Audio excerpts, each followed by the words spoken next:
wa rahmatullahi wa barakatuh.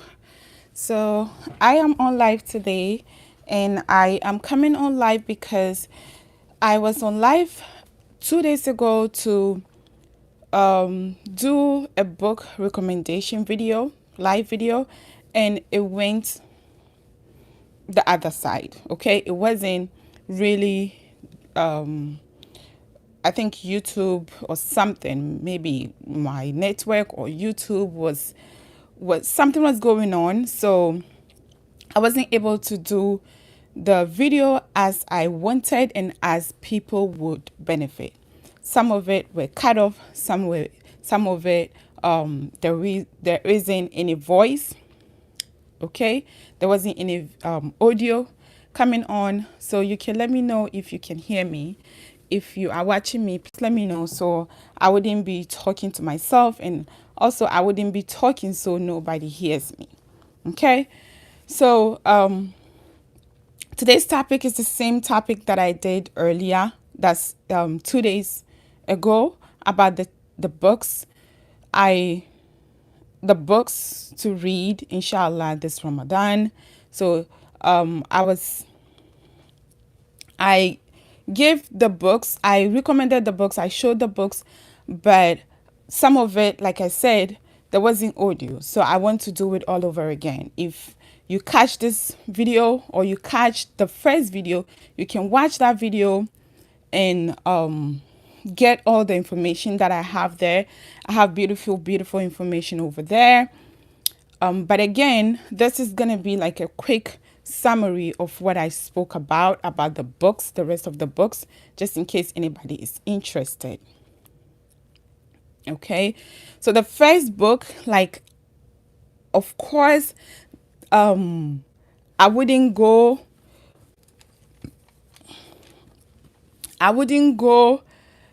without saying that the first book is the must-have.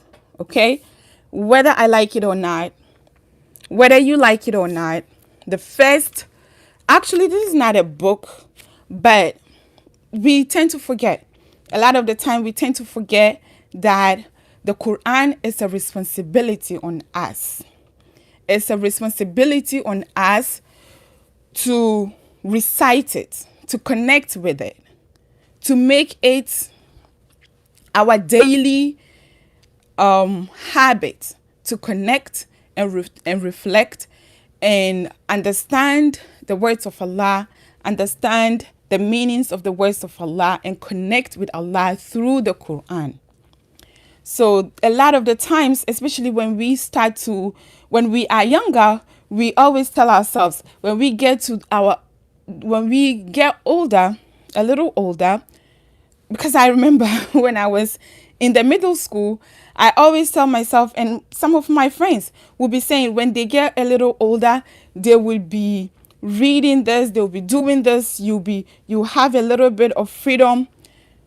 When you get that stage of high school that you're saying from middle school, you start to say that to yourself, that when you get to high school, you get a little bit of freedom, so you can read, you can exhibit, you can go out to experience the world and stuff like that, right?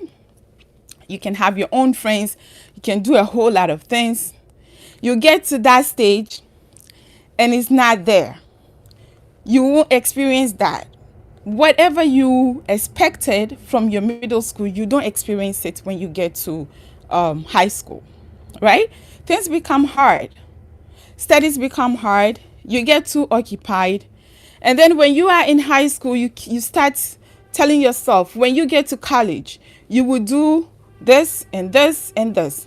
And you get to college, nothing extremely changed. Nothing. You're still the same person. When you get to college and you finish college, oh, I would get married and I would do this. You get married, Allah knows whether it happens or not. Whatever we plan, we are not even able to get to half of it, right? Or even maybe it goes out the window and some other stuff we get occupied with. And then when we get married, we will say, when I have kids, I'll be doing this, I'll do this, I'll do that. And then you get there, you have kids, and you find yourself without time. So the time continues to shrink little by little by little by little. You never have time. You never have time. Right? You have one child, you'll be, okay, maybe I'll be able to do it when I have 2 kids. And then you have 2 kids, and then the time shrinks, and you have 3, and it continues to shrink, and you have 4, maybe 5, maybe how many. It continues to shrink, and you never get time. But time is not supposed to be getting. Time is not supposed to be gotten. Time is supposed to be made. We have to make time for important things. We have to make time for the things that are priorities, for the things that are non-negotiable. And that Quran should be a non-negotiable in our lives as Muslims, as Muslimas, as Muslim sisters, as Muslim mothers, and Muslim mothers who will grow up to be Muslim grandparents, right? So Quran should be a non-negotiable, especially now that we are going into Ramadan. Ramadan is the month of Quran. Ramadan is the month of Al-Quran. That's the month that the Quran was revealed, and we have to give it due diligence. We should stop saying, I don't have time, because there is no time if you don't make time. You never get time if you don't make time. Because I have heard this a lot from sisters, from young mothers, from new mothers who complain about, I wish I have time to at least recite the Quran, but before you get it, before you realize the time is past and I'm not able to recite. What I would tell you, and what I always tell mothers, what I always tell the moms that I engage with is this. If you make the Quran a non-negotiable, the Quran would be a non-negotiable. If you make the Quran to be the last thing on your to-do list, it's going to be the last thing on your to-do list. And Shaitan will never let you get to the last thing of your to-do list. Shaitan will never let you get to the last list of your to-do list. And you never get to the Quran to read, to recite. So the best thing is to just let it go, let everything, throw everything out the window and grab your Quran the first morning. When you wake up after Fajr, after your masurat, after your adhkar, after your supplication, the first thing is to grab the Quran, put it next to your prayer area. And you are able to recite, even if it is an ayah, even if it is a page, even if it is half a page. Allah will bless you based on your effort. And they say the best, Rasulullah sallallahu alaihi wasallam said, the best effort is the one that is consistent, right? Not the one that is in chunk, but small, consistent effort. That is the best effort that Allah loves, right? So we have to put in the effort for Allah to see the effort, and Allah increases us with more. But if you don't put the effort, there wouldn't be an increase. There would always be a start. There wouldn't be in the middle, and there wouldn't be like you growing, right? Yeah. So that is one thing I want to say all the time, because I know that saying this, somebody would hear me. If you hear me, you pick 1 or 2, whatever I say. May Allah bless whatever I say. And then also, let me also say this. Whatever I say that is good is from Allah. Whatever I say that is not so good or that is bad is from myself. May Allah forgive me, and may Allah forgive all of us. Okay, so In the previous video that I did, if you are interested, you can go and watch it. I was also mentioning that a lot of the times when it gets to Ramadan, we start to prepare and we give ourselves goals. And then there are a lot of programs on the internet, on the social, on the television, in our masajids. Everywhere you go, there are programs. We engage with these programs. That is excellent. That is so good. But again, it is very, very important that we pay attention to the self-learning and the self-education. Okay? We pay attention to self-educating ourselves. Self-educating. So there is a lot of programs that is aired during Ramadan. We engage with all these programs. But after a while, we feel like there is nothing that we have picked up. Something has not really been magnificent in whatever we heard. Like we heard it and it's out. Like it goes in the right ear and then comes out in the left ear. It's not really implementable. We don't really implement what we hear. But I have found that when we take our time to really learn by ourselves, you hear, yes, you listen, yes, but carve some time to do some self-learning and self-education. That is mostly implemented. That we are likely to implement it. You are likely to implement those things that you learn rather than consuming and consuming and consuming. Because the more we consume, especially on the internet and on the social media and stuff like that, we get very distracted and our attention span decreases. So it's like we don't really have attention span to give to the most important. When we sit to recite the Quran, it's like 5 minutes and we feel like we have done something. That is nothing. That is the bare minimum. That is not even the bare minimum. That is not even the bare minimum. Because we spend our time more than 5 minutes on our phones every day on social media.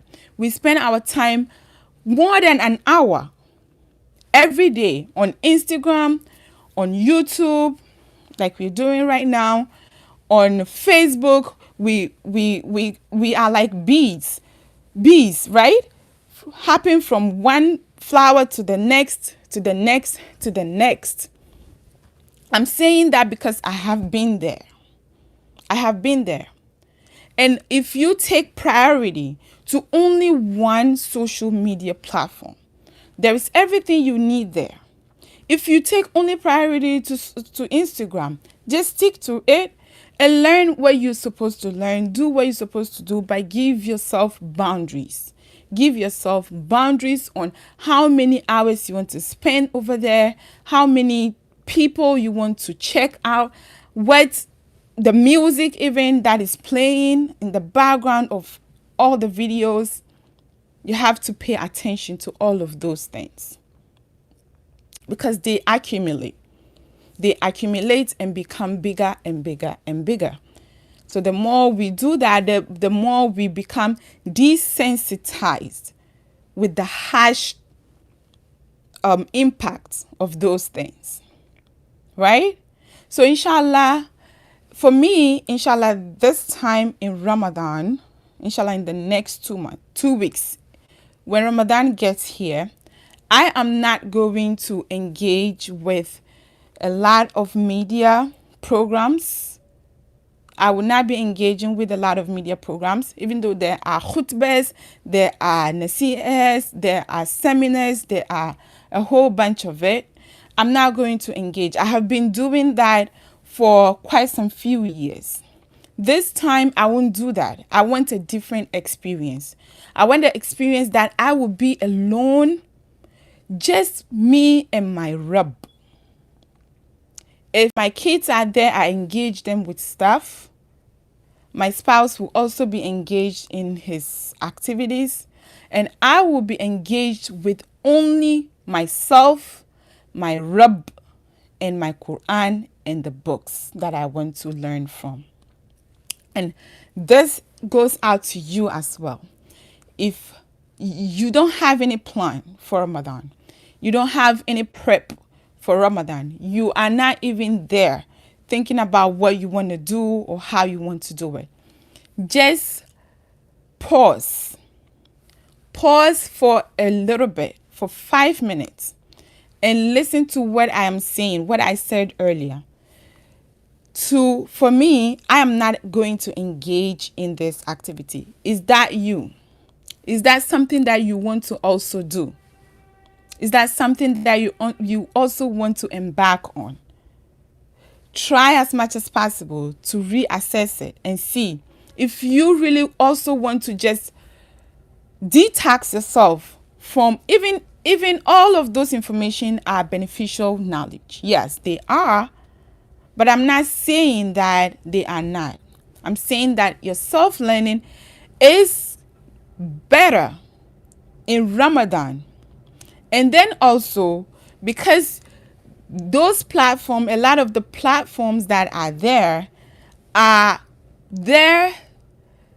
to distract us, because when you watch this, you end up watching another, you end up watching another and another and another, and it's like a rabbit hole. It's never ending. And Salat will be called, Azan will be called, and we will be like, oh, okay, hold on. I'll finish watching right now. It's left with only 2 minutes. By the time you realize, it's like 30 minutes, and Salat has passed. I know it happens.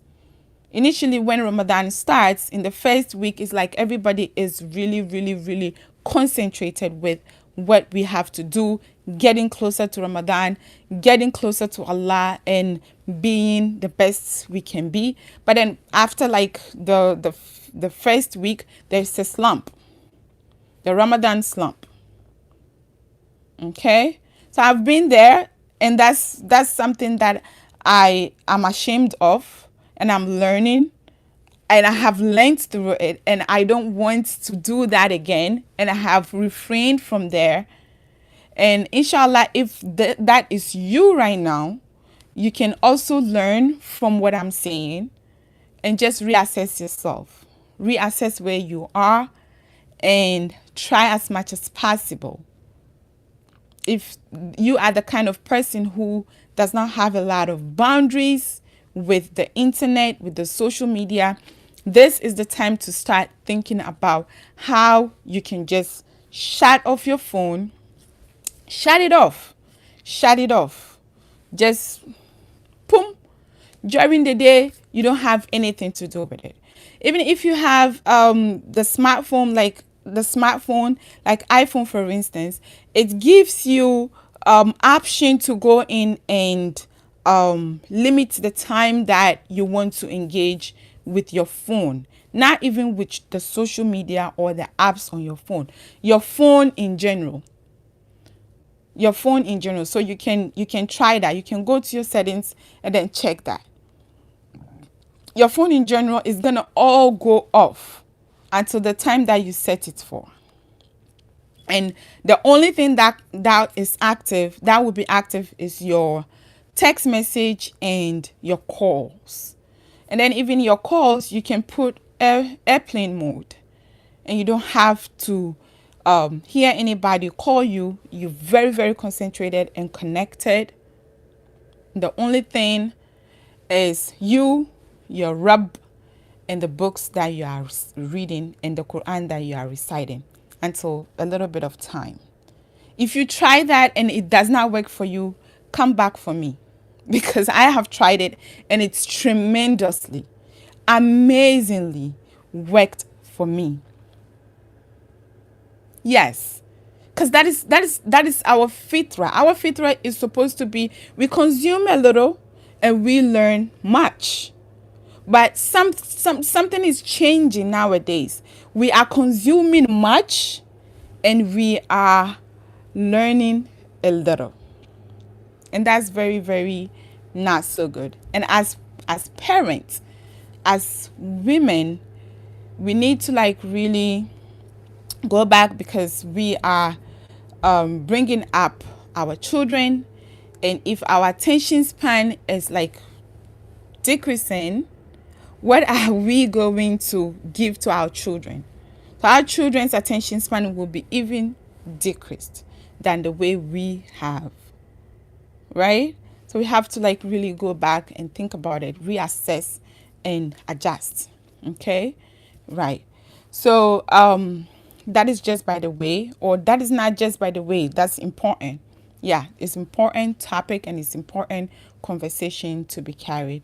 Yeah, so the Quran, okay, this is my Quran. I always say the Quran is ripped off. I have been using it for about 15 years, I should say, yes. And I love it.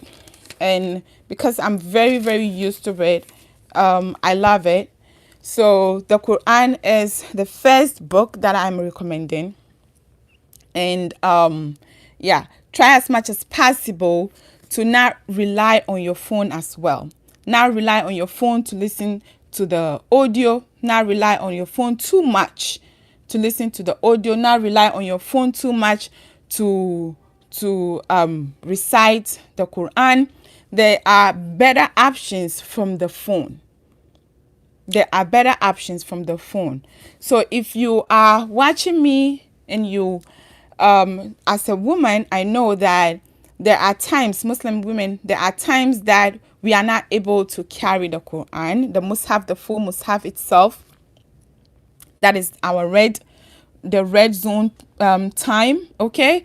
So that is the time that we are either on our period or in the nifas. That's we just had a baby. So if you just had a baby or you are in your period, the Quran, the full Quran, I mean everything Arabic, you are not supposed to be carrying, right? But there are options. The phone is the last option. Is the last option. There are options, and that option is the translation and transliteration Quran. Translation Quran as this one. Okay, this is not a full Mus'haf. It has all the surahs of the Quran, but it is mixed with English translation and some tafsir, one or two tafsir, right? So it is not classified or is not categorized as a full Mus'haf. So even if you are on your period, or you have, I mean, you've just had a baby and you are on your nifas, some ulama said you can carry this Quran. Okay, you can carry it. That's why I love it so much, because even sometimes when I'm reciting, I use it to journal, right? I use it to journal. I use it to write a lot of verses, to ponder on the verses, to reflect on the meanings of the verses and meanings of the surahs, and a whole lot of it. So this Quran is very, very beautiful. It's very, very easy.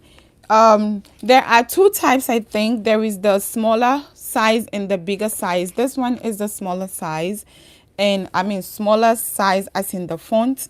And there is a bigger size if you are not used to like reading smaller fonts. This is excellent. I will link it down in the description box below, just in case you are interested.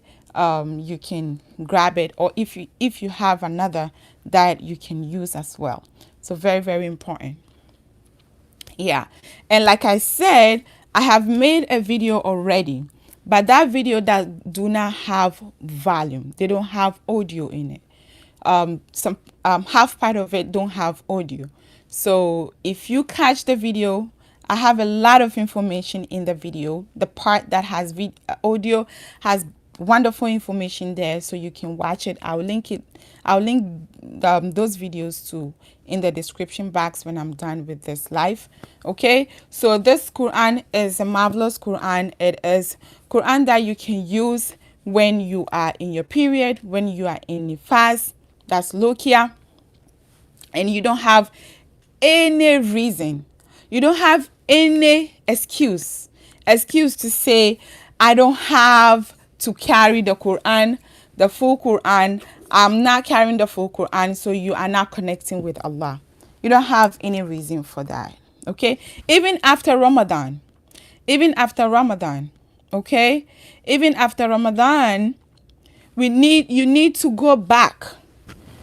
You need to go back to the connecting with Allah. I have another video. I think it's a short that I did a couple of weeks or month ago, and it's really relatable to a lot of people. It's relatable to me as well, right? So there's no excuse. If you are able to spend 5 minutes on our phone, if you are able to spend 10 minutes on our phone, then it means we can be able to get 5 minutes, 10 minutes, 1 hour with our Quran. Make Quran reciting, make connecting with the words of Allah a non-negotiable. Non-negotiable in your day. There's no one day that I don't carry this Quran, because I love it so much, because I love to connect with Allah, and because I want Allah's words to be like the water that's running through me. And I even mentioned in the other video that this Ramadan, try as much as possible. And coming back to the consuming, try as much as possible to not consume. Try as much as possible to do the self-learning and the self-education. And then also do as much as possible to let the Quran pass through you and not let you pass through the Quran. It used to be like when it gets to Ramadan, we all have goals that we want to start reciting the Quran from Surah Al-Fatiha to Surah Al-Nas, and we will be speed reciting without connecting with the words, without connecting with the verses, without connecting with the tafasirs, right? And then by the time we finish, nothing really has changed. We don't feel really connected. The only thing is Ramadan has come and Ramadan has passed, and we are grateful that Allah has made us to be among those people who have lived to meet Ramadan. But other than that, there's nothing really that actually changed. And to be truthful to yourself, I know if you are watching me, you know that too. You've experienced that too, right? So we shouldn't lie to ourselves. Try as much as possible to be truthful to yourself. Be truthful to yourself and say that I have not benefited from last Ramadan. This Ramadan, I want to benefit. I truly, truly, truly want to benefit. So how are you going to benefit? By trying as much as possible to connect. Connect to the Quran. Connect with it. Even if you don't know how to recite from the Arabic, you don't know how to recite from the full Mus'haf, because there is blessing, there's barakah in reciting the full Mus'haf. But as women, we don't have any choice, because that's how Allah has created us.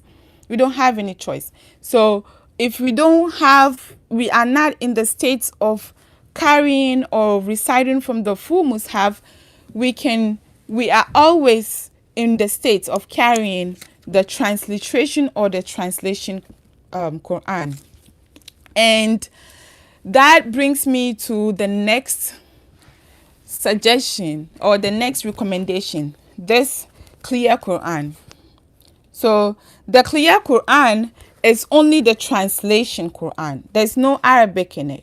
So just in case you are that person who is not able to recite, even the Arabic or the translation, the clear Quran is like the translation of the Quran. So it is easy to read. It is very, very concise. It's not like complicated meanings, translations and stuff like that. It's easy. I got it very cheap. It was like $5 or $6. and it's very helpful. I use it in one or two of my not consistent Quran journaling, but alhamdulillah, it's very, very useful. It's very useful. So you want to pay attention to that. And this is this is the Quran that I use most for my journaling. So, and this is the Quran that I use most for my reciting. Okay, so that is it for your Quran. That's one book. And then I have quite some few books. So the next book is this book, Reflecting on the Names of Allah. This book is written by Jinan Yusuf. Okay, and it's an amazing book. I love the book because it has the 99 names of Allah, everything in it, everything from first name to the last name of Allah is here, with the explanation, with the everyday usage of how you can use everyday way of how you can use Allah's name in your life, in your real life situations, and how you can use Allah's names to do your supplication, to do your du'as, to pray to Allah, how you can use the Allah's names, the attributes of Allah, how what the meanings of the names of Allah means, and how the attributes, like how some of the names connect with the other names, and even give some of the names even greater meaning for our understanding. But you know, we can really not fully know the meaning of Allah's name. The only thing we know is the surface, right? We know the surface, and that's even mind-blowing. That's profound. So knowing the inner, the nitty-gritty of the meaning, Allah, it's just left to Allah. Allah alone knows the meaning of his names. He alone knows the meaning of his names. But doing as much as possible to connect with his names is an amazing effort. Right? So it is also one of my challenges. I have been trying to memorize the 99 names of Allah for a bit now, but I've not been able to. So this book, I bought it about 6 months ago, I think. And I'm trying as much as possible to like really memorize everything. So I take notes and I jot things down so that it sticks better. And also it's I connect with the names very easily. I know that if there is something going on that I perceive to be bad, I know what name I should be mentioning, or I should be talking, I should be saying in my words, in my conversation, to give me some solace, you know, to cool my heart down, because I know that Allah got me. The same thing goes out to you. So if you want to experience the names of Allah, to understand it, to connect with it, and to use it in your everyday life, this book is a beautiful book. It is called Reflecting on the Names of Allah. And I love it so far. So I want to read a small quote, a very short quote here, like a paragraph or less than a paragraph, a sentence. It says, "As for those being influenced, we must always be aware of what we take in and allow to reach our hearts." So that's what I was saying. Okay, so we have to always be intentionally consuming and intentionally learning and educating. So being absorbed by the worldly life can diminish the station of the rules and guidelines set by Al-Hakim or Al-Hakam.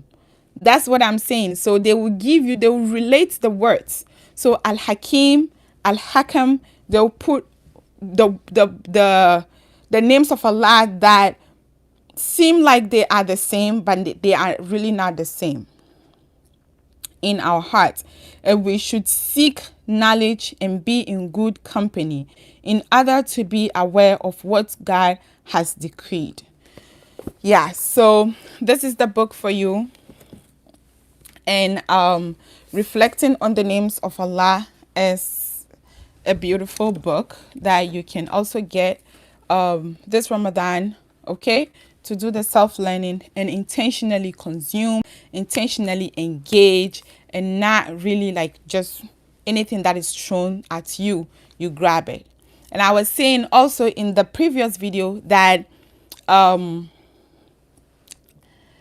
Yakin Institute has marvelous, beautiful programs during Ramadan. So the 30 days, 30 lectures of 30 days of Ramadan. I think I'm getting the name. Yeah, but it's 30 days. Throughout the 30 days of Ramadan, they have lectures and reminders that they do on their channel, Yakin Institute. It's very, very marvelous. And I love it. So possibly that is the only program that I will engage in. Possibly the only program that I will engage in. Other than that, it's going to be my own learning, and then the learning from the masjid. When I go to the masjid, there are maybe few lectures that would be between the salats, between Maghrib and Isha, or between the Taraweeh, the first 2 rak'at of Taraweeh and the last 2 rak'at of Taraweeh. There are some lectures too. That is the only stuff, that is the only things that, but even that is like in-person thing. So at least it's a good thing. But the social and getting distracted, that I don't think is a good idea. So the second book I want to mention is The Heart Therapy. This is such a beautiful book. You see, I have a lot of bookmarks in this book because it is next to my prayer area, and I read it a lot when I am done with Salat. Okay, I have a whole lot of highlight in it. Okay, so this Heart Therapy is beautiful book. It is written by Dr. Ali Al-Baghdadi. So it is like emphasizing on the 40 hadiths in Tazkiyah. So Tazkiyah is the purification of the heart. So we have a lot of the times we pay attention to some stuff, and the most important stuff we don't pay attention to. Our soul is what makes our body, right? Our soul is what makes us as a whole human being, right? So it is very important that we keep cleansing the soul. We keep cleaning the soul. We keep cleaning that heart that sometimes gets a little bit of dirt, a little bit of dust. We dust it. We wake up in the morning and we dust our homes. You dust your home, you clean, you mop and everything. If you don't find yourself dusting your heart, then there is a problem. If you don't find yourself cleaning your heart, making effort, intentional effort, and honest effort to clean your heart, to dust your heart, to make it clean, to make it shiny, to make it smelling good, then there is a problem. So this book, that's what it covers. And I love it because, yes, that's true. Yes, that's true, because there's a whole hadith that talks about it. That if there is something in our body, that is the heart, when it gets damaged, the whole heart gets damaged. إذا صلحت صلح الجسد كله. So if the heart is damaged, if the heart is occupied with sinful stuff, it is occupied with gossip, occupied with envy, occupied with backbiting, occupied with bad thoughts, occupied with Everything that we consider as sinful, as not good in Islam, if the heart is occupied with that, because they come and be like a plague, okay, adding onto it. Gossiping adds to the heart. So possibly, for example, this is the heart, right? This is the heart. So gossiping comes and stamp itself here, and then backbiting stamps itself, and then negative thought stamps itself, and whatever it is stamp itself, envy stamp itself, so many things stamp. Do you think you still see this clear glass that has water, that you feel like this water is clean, you want to drink it? You don't want to drink it anymore because you can't see what is inside. You don't trust what is inside. The same thing that happens with our heart. If our heart starts to be stamped with all of those black stuff, all of those plague stuff, then the heart would not be seen, and it's not going to be clean. So this is what the book talks about, the heart therapy. It talks about that, and it talks about a whole lot. I love it. And when you start to read it, you go into your senses and you know that, yes, there is a lot of things you need to work with. And there's this hadith in the book that said, Ya muthabbit al-qulub, thabbit qalbi ala dinik. Right? So I love that, the explanation that the author gives on that hadith, on that dua, on that supplication. I love it so much. So if you are considering self-learning and educating yourself this Ramadan, this is the book, okay? Heart Therapy is beautiful. And then the next book is Who is Allah? Okay, this book is beautiful book as well, and it has the 99 names of Allah as well, the same as the reflecting on the names of Allah, but this is written in a different style. This is written in a different style than this book. Okay, I love both in on a different level. And I love this one because this one too is easy. And I love the publisher. The publisher is such a beautiful publisher. I have quite some few books of this publisher. And yeah, it's awesome. It's the 99 names of Allah. It talks a whole lot about the attributes of Allah and the application. Like here, you see the application, how you can apply the names of Allah. And here it says Al-Latif, the most subtle and kind, or the most subtle and kind.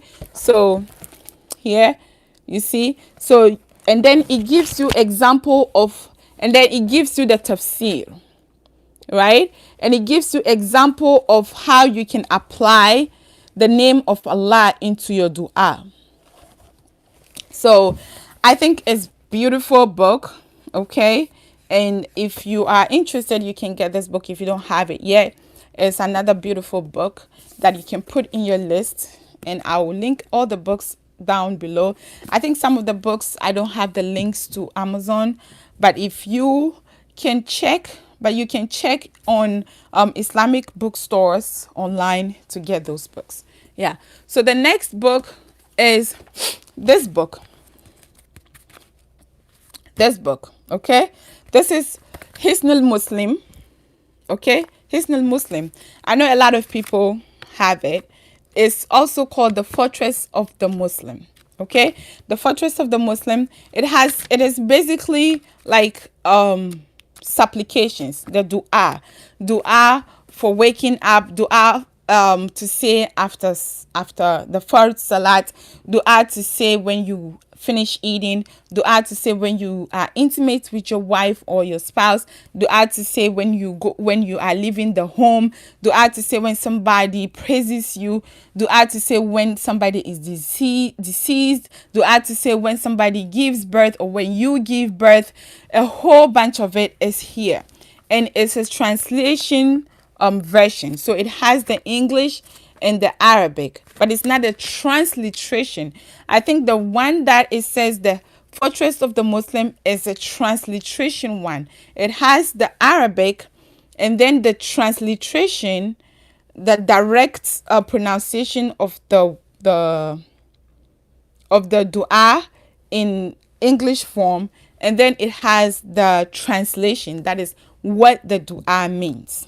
Okay, so as you can see, I had one before and it's ripped, and I got another. So this is something that also is a companion, just like this book is a companion, and this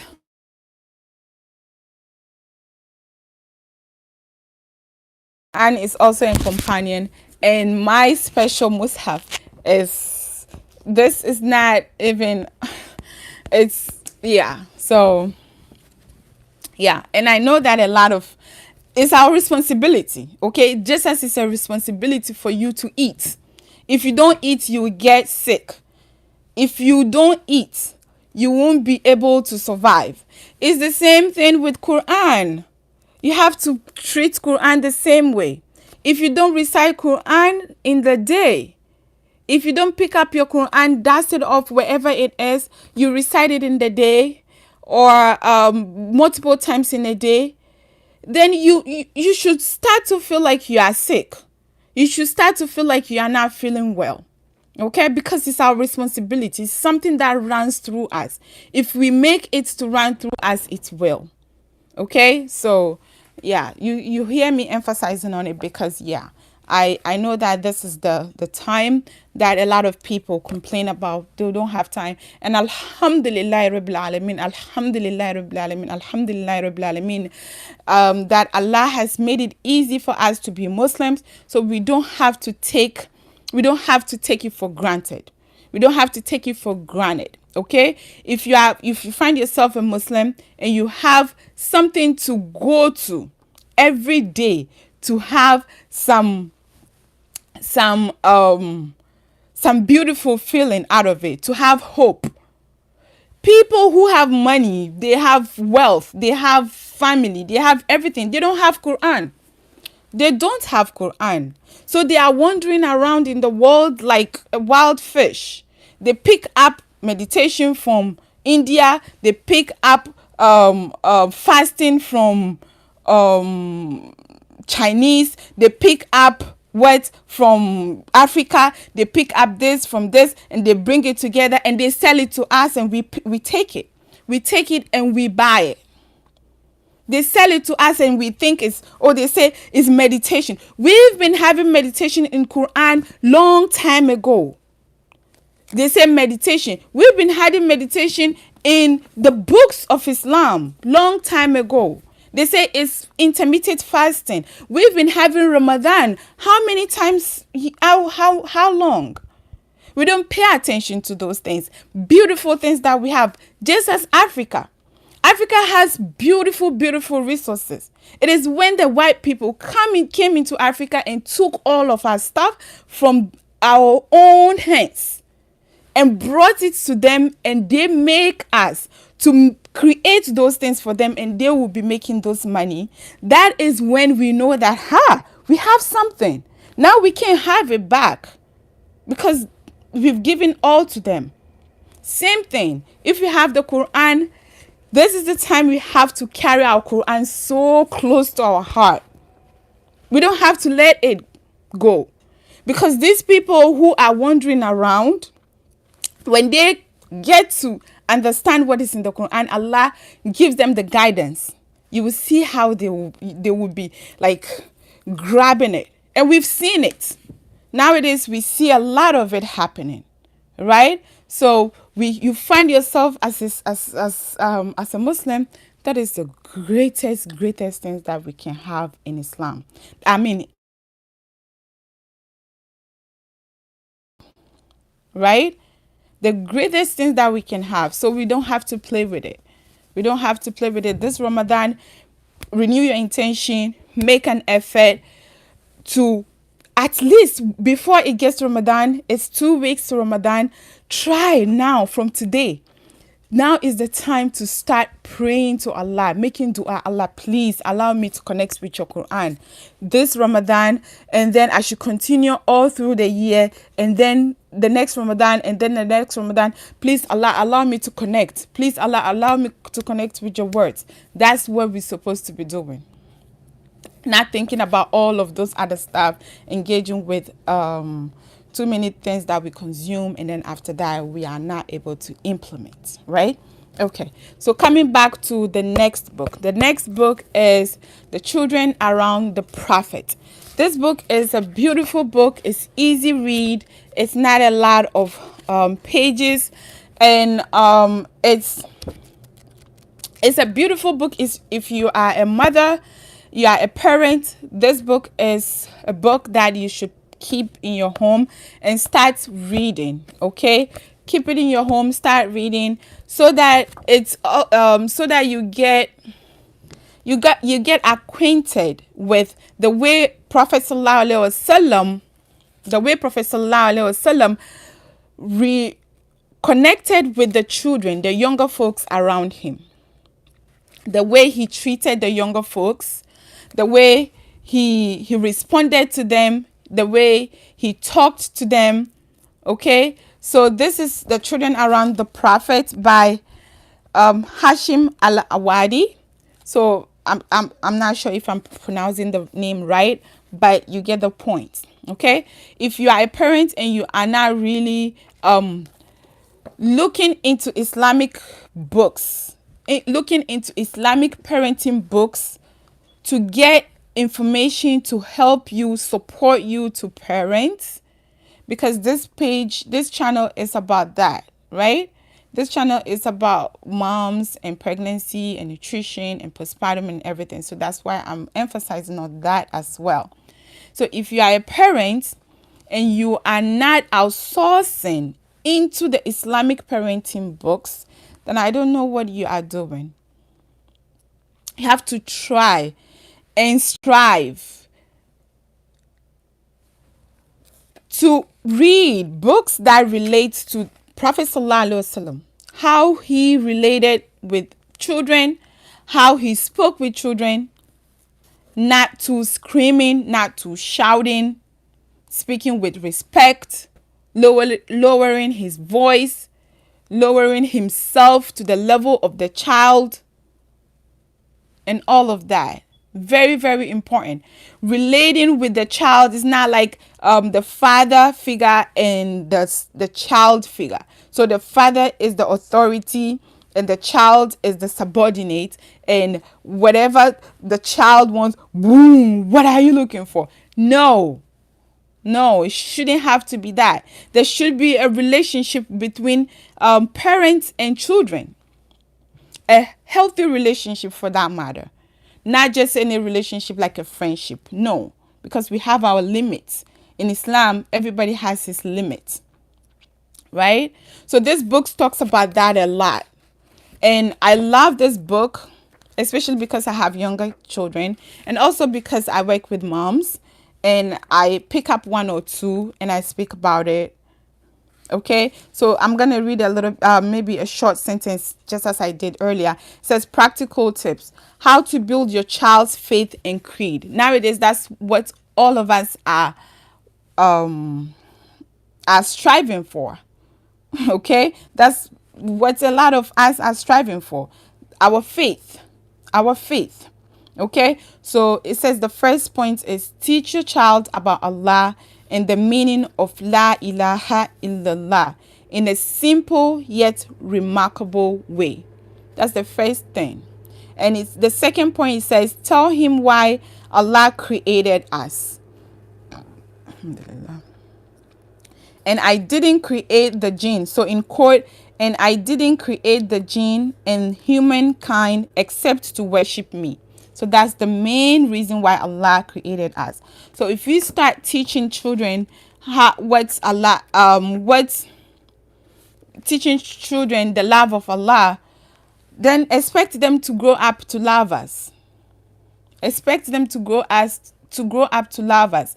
But when we deprive them from that, what do you expect? When they grow up, there's no love of Allah in their heart, and there's no love of us in their heart.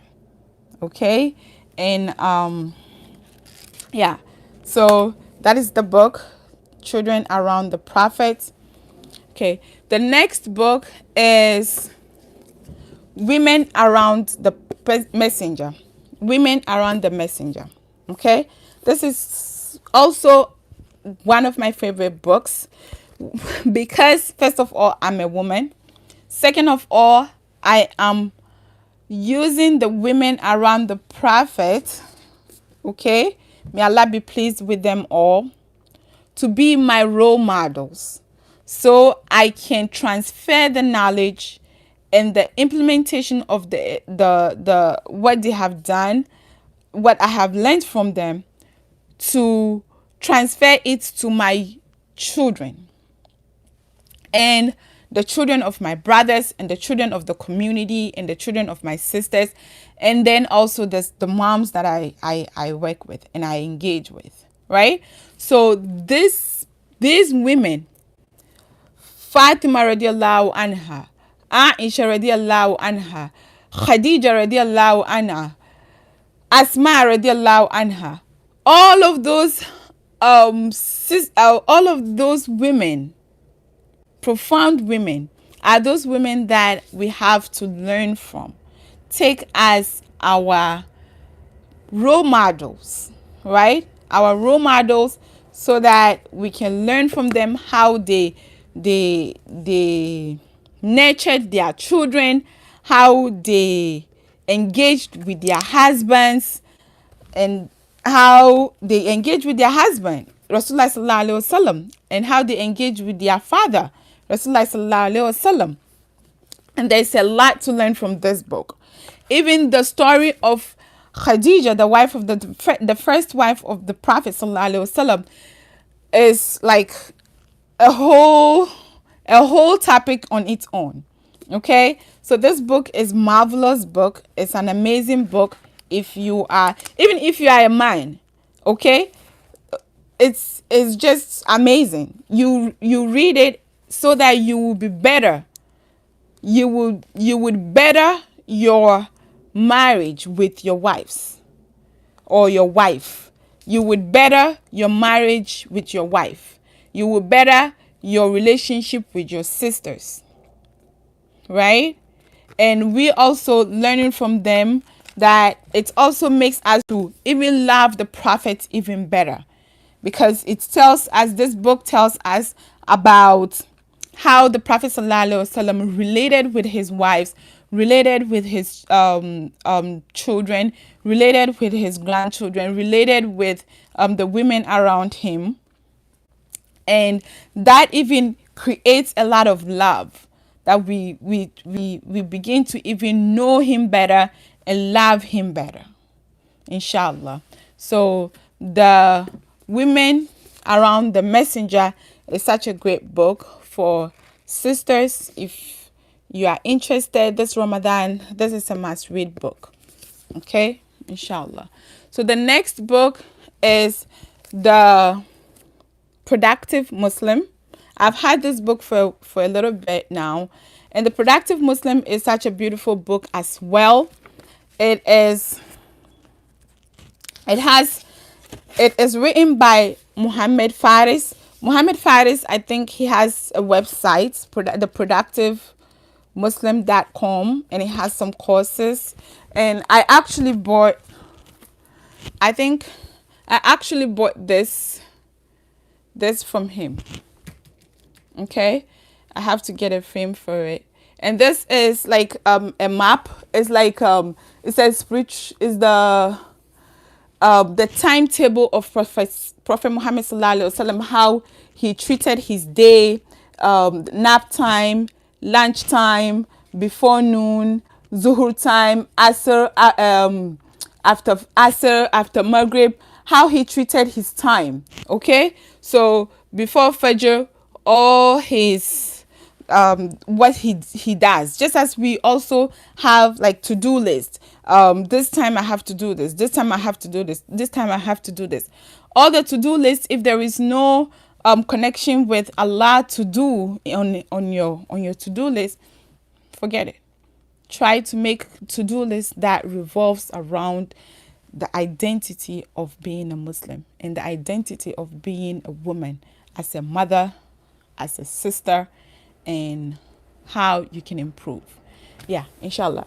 So this book, coming back to the book tells us about how to be productive. Okay, nowadays we are running out of time all the time. We say we don't have time, like I was mentioning earlier. We don't have time, but we don't have to have time. You have to make time. Okay, so this book is an excellent book that will tell you how you can manage your time according to the Sunnah. How you can manage time to revolve your identity as a Muslim around you. Okay, so it's a beautiful book. I have been using it. I read it, and I always come back to it. You see, I have a whole bunch of it. I always come back to it, and it has some nutrition information over here, and it says the power naps.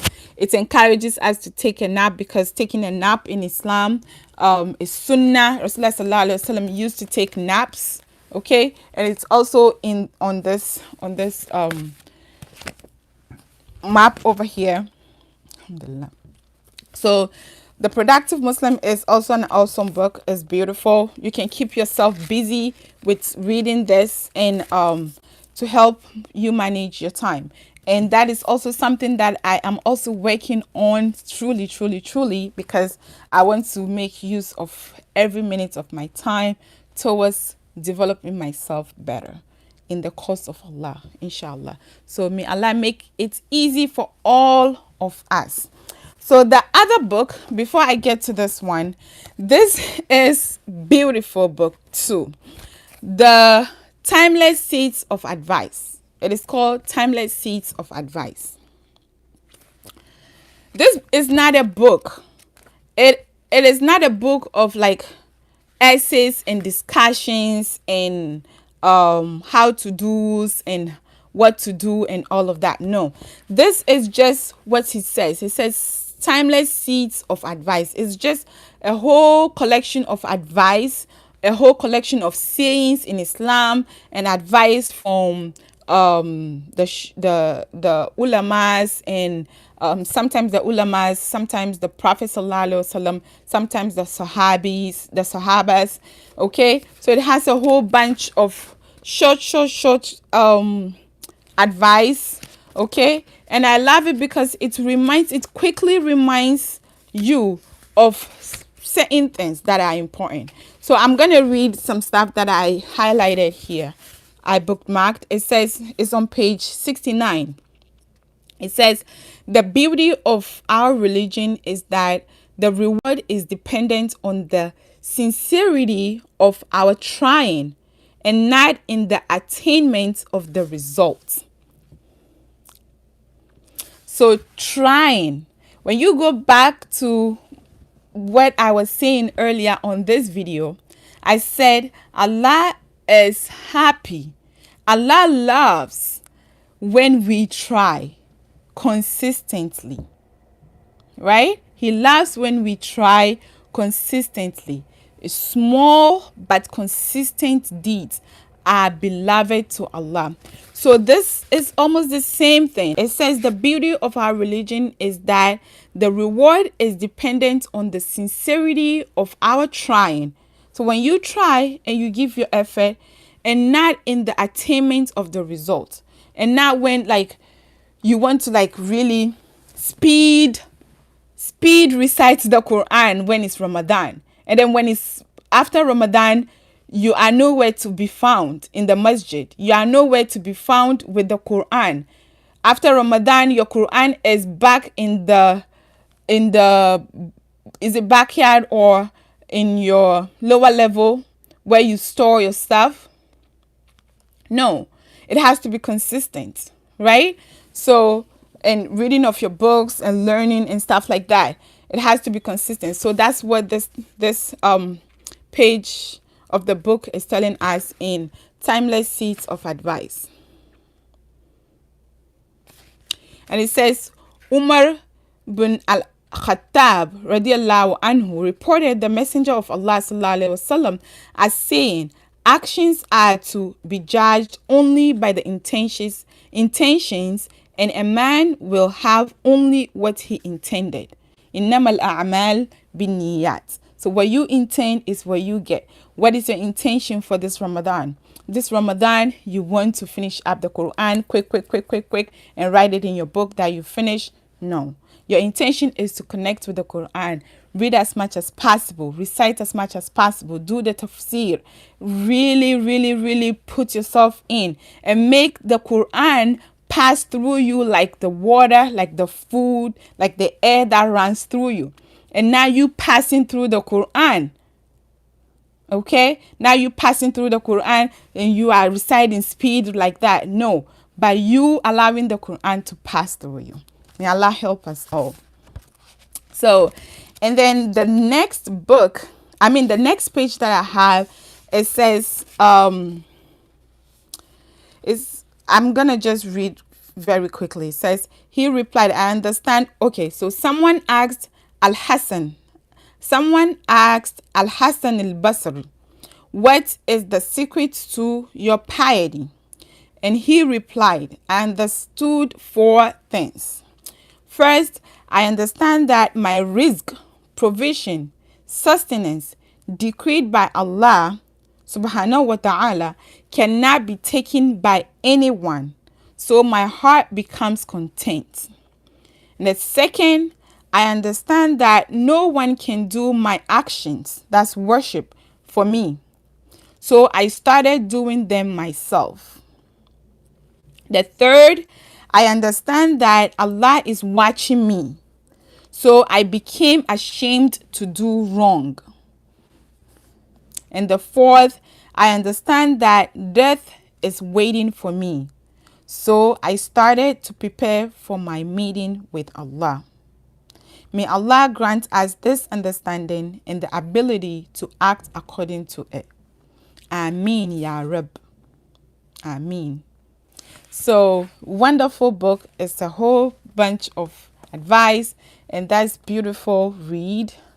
I love it. This Ramadan, you can maybe write it down and put it on your wall so that it reminds you. Maybe I'm gonna do that as well. I'm not sure, but I would see. Maybe I'm gonna do that.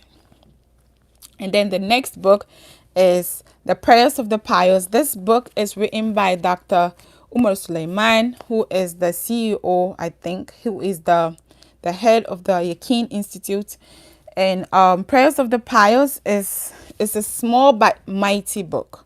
It has a lot of information about the Sahabis and how they had their dealings with people, and how their du'as were answered by Allah, and how their intentions were clean, and has some few du'as over here.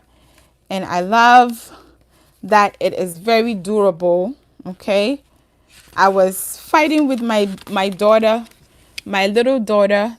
At that time, she was, I think, 3 years, and she always wants to get my book, even though she's not able to read it. But I think for some reason, because it's small, she loves it, and because it's durable as well, she loves it.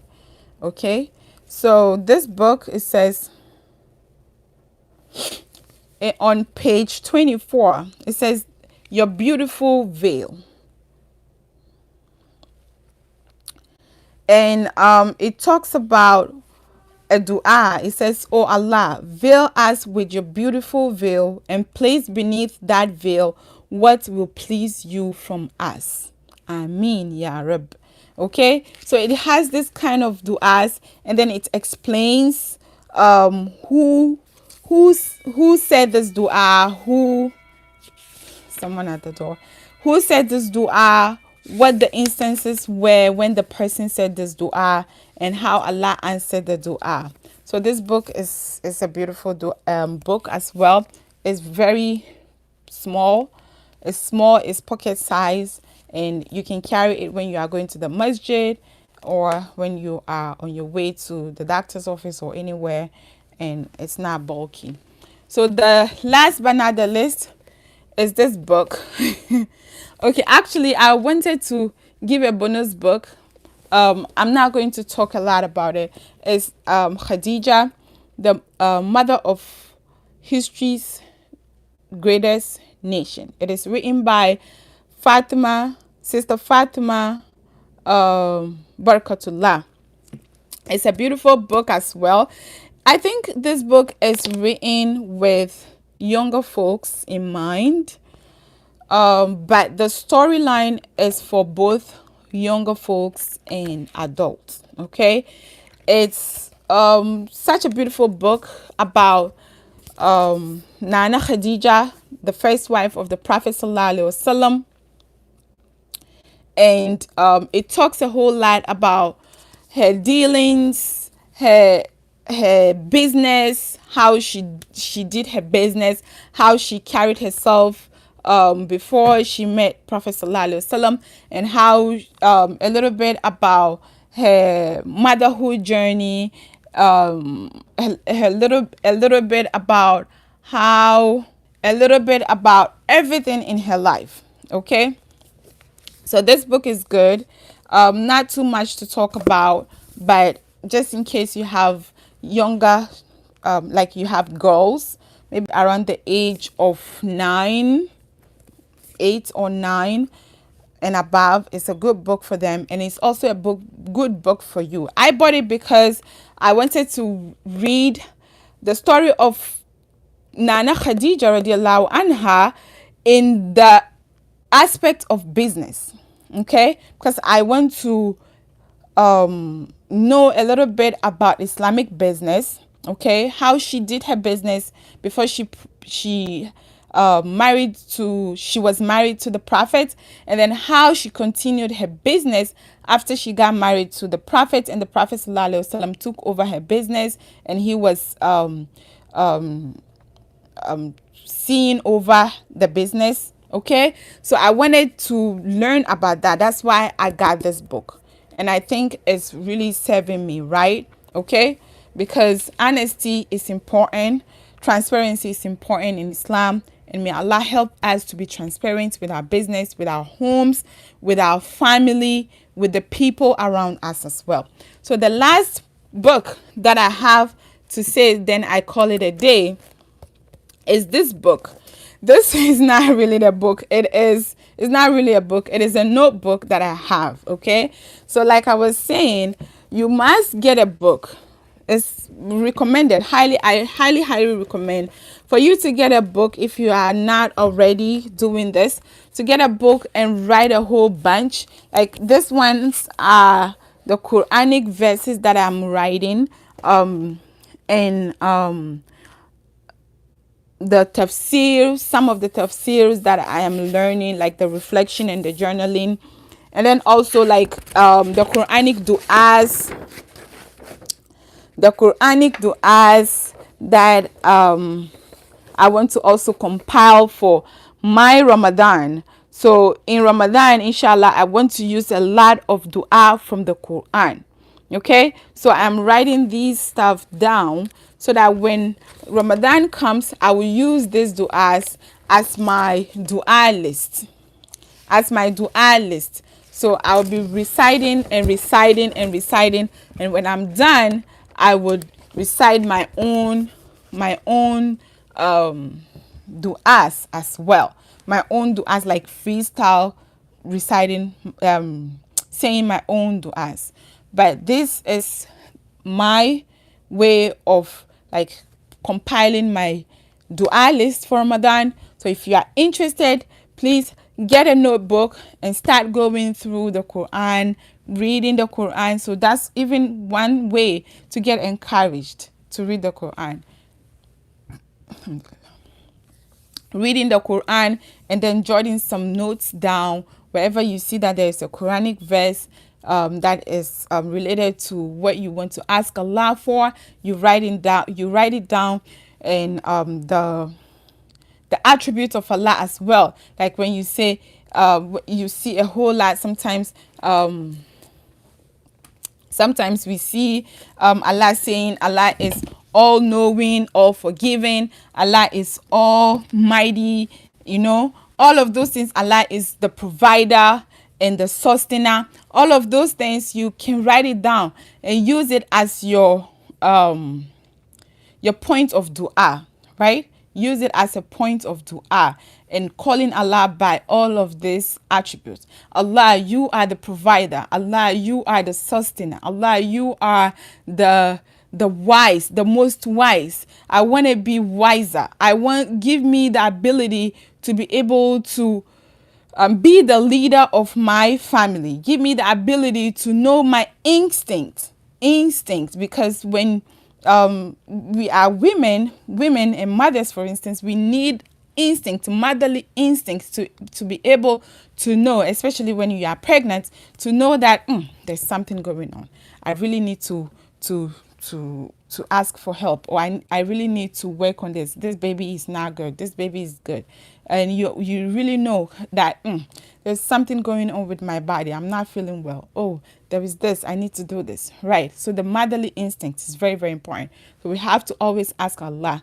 Allah is the all wise. He's the all provider. He's the most he is the sustainer. He is the creator. If you are looking to get pregnant, he is the creator. He is the one who gives lives. He is the one who created our womb. So Allah should make it fertile. Allah should make our womb fertile. It should help us to be able to know the right from wrong, and then eat what we are supposed to be eating, and abstain from what we are supposed not to be, what we are not supposed to be abstaining, and then Allah should guide everything else, make it better, make parenting easy, make us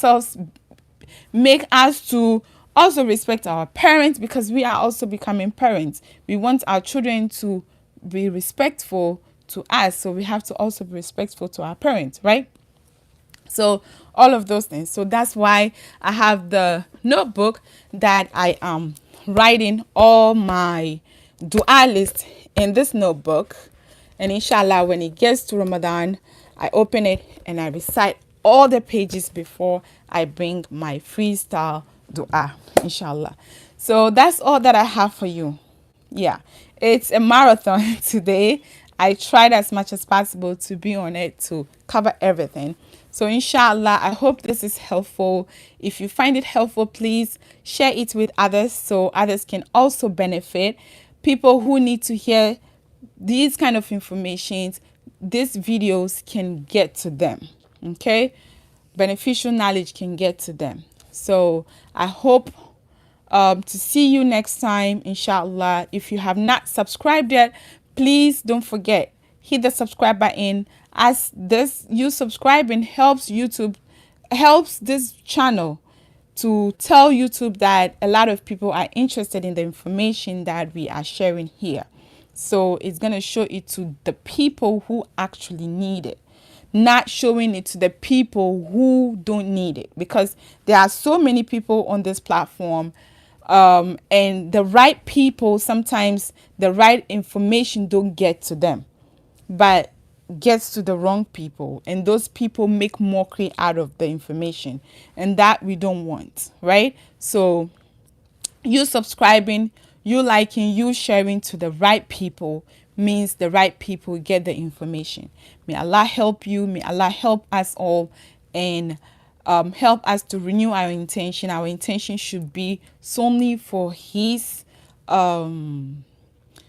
acceptance, and for His for Him, and not for any other person or for ourselves, and guide us in what our tongue and our mouth says. Whatever I said, if it is good, whatever good that I said is from Allah. Whatever bad or not so good that I said is from me. May Allah forgive me and guide my tongue whenever I open up my tongue to talk, inshallah. So, and I pray for peace and harmony for you as well. If you are pregnant, I have a video coming up. I might probably make a live, or I will record to upload. Sometimes it gets a little busy with me that I am not able to edit. So that's why I like to make live videos, because live videos is easy. Once I make it, it is just there and I don't have to edit, right? It is raw, right? Okay, so I have video that is coming up about breastfeeding and fasting. Okay, so women or mothers have been asking me questions about what is the nutrition implication of them breastfeeding, or the health implication of them breastfeeding their little ones whilst they fast during Ramadan, and also them fasting whilst they are pregnant. Okay, so this I would come on to make a live or a pre-recorded video, so look out for that as well. If you don't have your notification on, make sure to have your notification on, so when I upload or I come on live, you will be the first to be notified. Okay, so don't forget to subscribe. All right, so I will see you next time, inshallah. Until then, be in the best of health and iman. Assalamu alaikum.